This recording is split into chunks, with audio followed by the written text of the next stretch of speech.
అదే RTV app వార్తల్ని క్షణాల్లో చదివే అవకాశం ఉంటుంది. ఒక న్యూస్ పేపర్, ఒక టెలివిజన్ ఛానల్ మీ చేతుల్లో ఎప్పుడూ ఉంటాయి. ముంతా తుఫాను ప్రభావం అయితే కాకినాడ ఈ యొక్క కుంభాభిషేకం ఏవైతే ఉందో కాకినాడ కుంభాభిషేకం వద్ద అయితే క్లియర్గా కనపడుతుంది. భారీ ఈదురుగాలులు అయితే ఇక్కడ ప్రధానంగా కుంభాభిషేకాన్ని అయితే మొత్తం కుదిపేస్తున్నటువంటి పరిస్థితి అయితే ప్రధానంగా కనపడుతుందని చెప్పాలి. ఈ యొక్క కుంభాభిషేకం వద్ద ఉన్నటువంటి మత్స్యకారులకు సంబంధించిన బోట్లన్నీ కూడా వాళ్ళు ఆ బోట్ల ధ్వంసం కాకుండా వాళ్ళైతే లంగర్లు వేశారు. కానీ ఈ యొక్క తుఫాను తీరం గాలుల తీవ్రత మరింత ఎక్కువగా ఉన్న నేపథ్యంలోనే ప్రస్తుతం లంగర్ వేసినటువంటి బోట్లు ధ్వంసం కాకుండా మత్స్యకారులు అయితే ఒక బోటు నుంచి ఒక బోటుని అయితే గ్యాప్ ఇచ్చే విధంగా ఒక బోటుకి మరొక బోటుకి తాకకుండా ఉండేందుకు వీళ్ళంతా కూడా ఆ నీటిలో దిగి ఆ బోట్లను రక్షించుకునేందుకు అయితే వీళ్ళంతా కూడా ఆ ప్రయత్నాలు చేస్తున్నటువంటి దృశ్యాలను మనం చూస్తున్నాం. కాకినాడ ఇదే కుంభాభిషేకం సంబంధించినటువంటి మత్స్యకారు ఇక్కడే నిత్యం వ్యాపారం ఏదైతే తమ చేపల లాభాలు ఇక్కడ అన్నీ కూడా చేస్తారు. వేటాడని వచ్చినటువంటి చేపలను ఇక్కడి నుంచే కూడా కుంభాభిషేకం నుంచి కూడా భారీగా ఇక్కడి నుంచి వెళ్తుంటాయి. అటువంటి బోట్లు ఇప్పటికే బోట్లన్నీ కూడా తీరానికే పరిమితమయ్యాయి. ఈ యొక్క ముంతా తుఫాను కారణంగా మత్స్యకారులందరూ కూడా అప్పటికే అందరూ వేటకు వెళ్ళిన వారు అందరూ కూడా తిరిగి వచ్చారు. ఈ యొక్క కుంభాభిషేకం వద్ద లంగర వేసినటువంటి బోట్లను సంరక్షిస్తున్నటువంటి దృశ్యాలను చూడొచ్చు. ఇటువైపు ఆ లంగర వేసినటువంటి బోట్లను ఆ తాళ్ళు నీటిలో దిగి తాళ్ళు తెగిపోయిన నేపథ్యంలో వీళ్ళంతా కూడా బోట్లన్నీ కూడా ఒడ్డుకు వచ్చి రాళ్ళకి తగలడంతో ధ్వంసమయ్యే అవకాశం ఉన్న నేపథ్యంలో చూడొచ్చు. ఇక్కడ మత్స్యకారులు తమ లంగర వేసినటువంటి బోట్లను తాళ్లను నీటిలో దిగి కడుతున్నటువంటి దృశ్యాన్ని మనం చూస్తున్నాం. ఇక్కడ వాళ్ళైతే తమ బోట్లు ఈ యొక్క అలల తగిలికి అలాగే అటువైపు ఎక్కడికి కూడా కొట్టుకుపోకుండా ఉండేందుకు ఈ తీరం దాటే క్రమంలో ఇప్పుడు ప్రస్తుతం గాలుల తీవ్రత ఏ విధంగా ఉంది. ఇక్కడ కెరటాలు అంటే మనకి సాధారణ ఒక మామూలు సమయంలో ఇక్కడ అసలు కెరటాలు అయితే ఉండవు. కానీ నీరు ఏదైతే సముద్రపు నీరు రంగు మారింది. రంగు మారడమే కాకుండా అలల తాకిడికి ఇక్కడ అంతే మాతో చాలా భయంకర పరిస్థితులు అయితే కొనసాగుతున్నాయి. చూడొచ్చు వాళ్ళ ఆ పడవల్ని తమ యొక్క బోటుల్ని రక్షించేందుకు అంతా కూడా ఆ తాళ్ల సహాయంతో ముందుగా లంగర వేస్తారు. లంగర వేస్తున్న నేపథ్యంలో వాళ్ళంతా కూడా మళ్ళీ వాటిని ఎక్కడికి పోకుండా మళ్ళీ తాళ్ల సహాయంతో మళ్ళీ కడుతున్నటువంటి పరిస్థితి. 4 బోటులు అయితే ఒక బోటునికి తాకి మరొక బోటునికి తాకిన నేపథ్యంలో ఈ విధంగా ధ్వంసమైనటువంటి పరిస్థితి ఉంది. వాటిలో బోట్లని మళ్ళీ చూడొచ్చు. మరికొన్ని బోట్లు ఆ లోపల ఉన్నటువంటి దృశ్యాలను చూస్తున్నాం. ఇది సాధారణ సమయంలో ఇంత వాటర్ ఉండదు. కేవలం బోట్లు వాటర్ అంతా కూడా స్టే ఉంటుంది. కానీ ఇప్పుడైతే ఈ అలల ఉధృతి ఎక్కువగా ఉన్న నేపథ్యంలోనే ఇక్కడ మత్స్యకారులకు సంబంధించినటువంటి ఇక్కడ యువత అంతా ఇక్కడ చేరుకున్నారు. వారు బోట్లను అయితే రక్షించుకుంటున్నటువంటి పరిస్థితి ఇక్కడ ప్రధానంగా కనపడుతుంది. మనం చూడొచ్చు. ఇంకా ఎదరికి వెళ్ళి చూసే ప్రయత్నం అయితే చేద్దాం.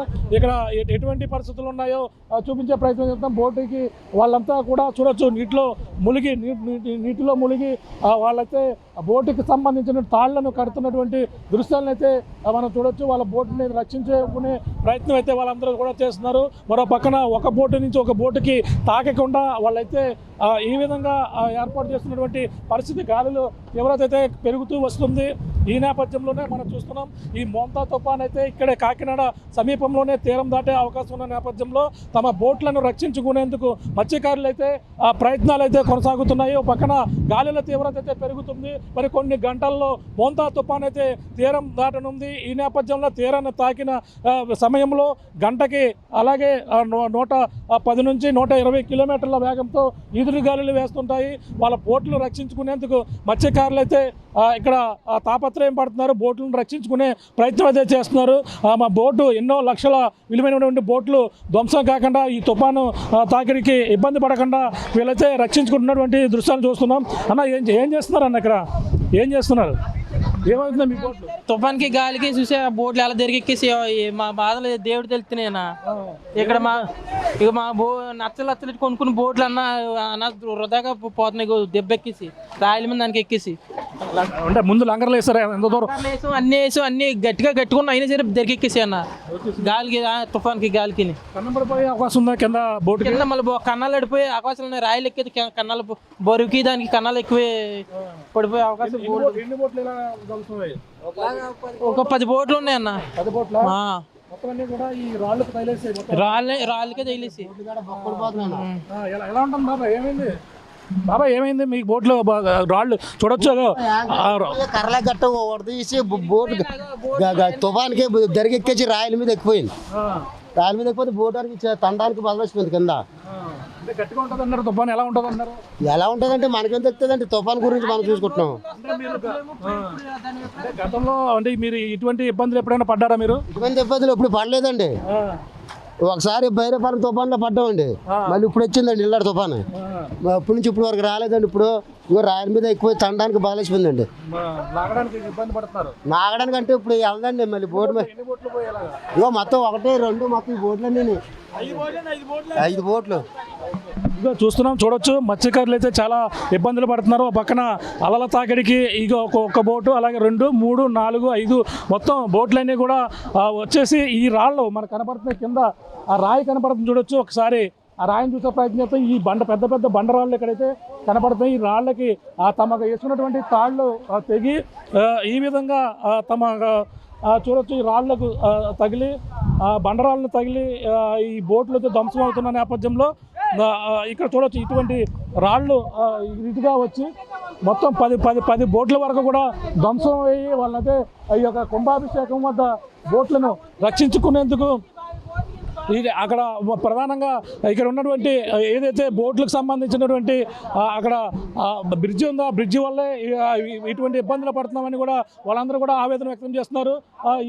అక్కడ వంతుని వేస్తుంటే మాత్రం ఈ బోట్లు నేరుగా అటువైపు వెళ్ళిపోతాయి, కానీ అది వేయకపోవడం వల్ల కుంభాభిషేకం వద్ద ఈ బ్రిడ్జి పక్కనే అవన్నీ కూడా నిలిచిపోతున్నటువంటి పరిస్థితి కనపడుతుంది. ప్రస్తుతం ఈ యొక్క అలల తాకిడికి మొత్తం ఇప్పుడే ఈ విధంగా ఉంటే తీరం దాటే సమయంలో గాలులు అలల తీవ్రత అయితే మరింత భీకరంగా ఉప్పెనలా విరుచుకుపడే అవకాశం అయితే ఇక్కడ క్లియర్గా ఈ యొక్క బోట్లు ధ్వంసమయ్యే అవకాశం అయితే కనపడుతుంది. ఇప్పటికే బోట్లు తెగిపోయి ఇటుగా వచ్చి రాళ్లకు తగిలి ధ్వంసమయ్యని మత్స్యకారులకు సంబంధించిన వాళ్ళనైతే లంగర వేసి ఉండగా ఇటువంటి గాలిల తీవ్రతకి బోట్లు ఒక్కదానికో ఒకటి వచ్చి తగులుకుని ఈ విధంగా ధ్వంసమయ్యని కూడా వాళ్ళందరూ కూడా ఆవేదన వ్యక్తం చేస్తున్నారు. ఏదేమైనా ఎప్పుడు ఇటువంటి తుఫాను మేము ఎప్పుడు చూడలేదు.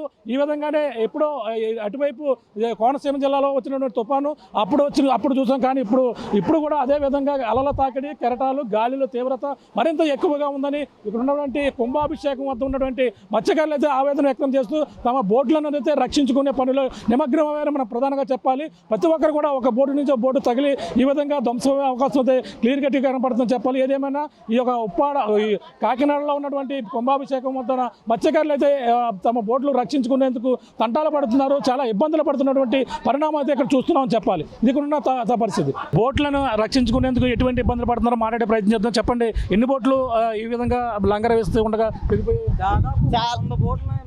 దాదాపు ఇప్పుడు ఖచ్చితంగా అయితే ఇప్పుడు 20 బోట్లు 15 బోట్లు అలాగా ఒడ్డుకి వచ్చేసి అన్న బండరాల మీద ఎక్కేసి అన్న బోట్లు బొక్కొడితే కనుక చాలా ఇబ్బంది గురవుతాం. బోట్లు బెక్కడితే మళ్ళీ క్రేన్లతో లేపాలి, తర్వాత మనం ప్యాచ్ తీయాలి, బోల్ ఇబ్బంది అయిపోద్ది అన్న మాకు ఏంటంటే ఈ వంతులు కానీ తవ్వుతే కనుక ఈ పరిస్థితి లేకుండా ఈ వంతులు కానీ తవ్వింది అనుకన్నా మా లోపలికి వెళ్ళిపోతాం అన్న. ఈ వంతులు కానీ కొత్తగా కడితే కనుక బోట్లు అన్నీ లోపలికి వెళ్ళిపోతే సేఫ్గా ఉంటాయి అన్న. బోట్లు ఈ బోట్లు చాలా దూరం అన్న, బోట్లు చూడండి అన్న ఎంత దూరాన్ని కట్టాము, అంత దూరాన్ని నంగల దూరం అయిపోయి ఈ గాలికి వేగంతో వచ్చి రాయల మీద ఎక్కేసి అన్న, బండ్ల మీద ఎక్కేసి అన్న. ఇప్పుడు ఎవడు పడిస్తారని ఈ పట్టిపోయారు అంతా కన్నాలు పడిపోయి కదన్న. చూడండి అన్న ఒకసారి అటుగా చూడండి అన్న, బండకాయకి రాయిలాల తెద్దండి చూడండి అన్న, ఒకసారి చేతులు చూడండి అన్న దెబ్బలాల తగిలాయో. ఇదంతా ఎవరు పోయిస్తారన్న ఆ వంతులు కానీ ఒకటి సరీస్ అయితే కనుక అన్ని లోపలికి వెళ్ళిపోయి ఒక్క బోట్ లేకుండా ప్రతి బోటు లోపలికి వెళ్ళిపోద్ది అన్న.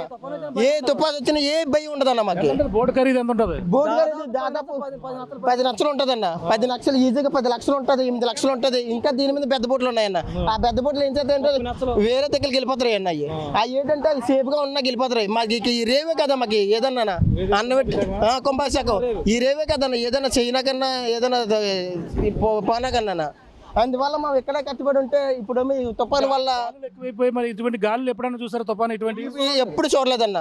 మా రేవి ఇలాంటి తుఫాను ఎప్పుడు చూడలేదు. మా చిన్నతనంలో మా నాన్న కాలంలో మా తాతల కాలంలో ఎప్పుడు వచ్చిందంట ఈ తుఫానే, కానీ ఇప్పుడు వచ్చింది.